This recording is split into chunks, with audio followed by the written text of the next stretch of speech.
தாராபுரத்தில் பிரசித்தி பெற்ற மாரியம்மன் கோவிலுக்கு தீர்த்தம் எடுத்துச் சென்றது. திருப்பூர் மாவட்டம் தாராபுரம் நகராட்சிக்குட்பட்ட 12வது வார்டு மாரியம்மன் கோவில் வீதியில் பிரசித்தி பெற்ற அருள்மிகு ஸ்ரீ மாரியம்மன் கோவில் அமைந்துள்ளது. இந்த திருக்கோவிலில் இந்த ஆண்டு பூச்சட்டி உற்சவம் விமர்சையாக நடைபெற்றது.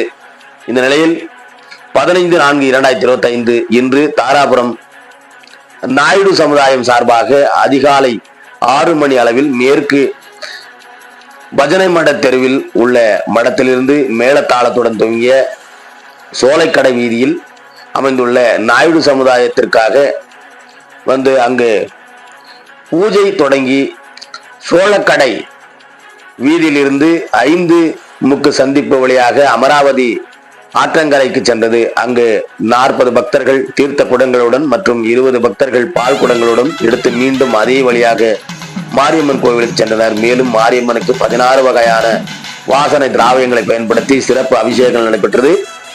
அதனை பின்னர் கோவிலில் அலங்கரித்து வைக்கப்பட்டிருந்த ஸ்ரீ மாரியம்மனுக்கு சிறப்பு அபிஷேகம் செய்யப்பட்டது.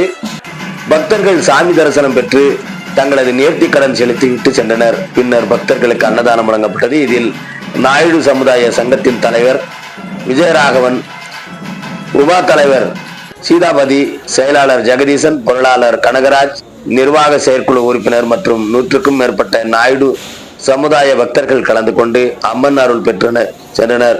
இரவு முக்கிய தெருக்களின் வழியாக மாரியம்மன் திருவிழா வந்ததுடன் காட்சி சிறப்பாக நடைபெறும் என்பது தெரிவிக்கின்றனர். திருப்பூர் மாவட்டத்திலிருந்து செய்தியாளர் சாய் கிருபாகரன்.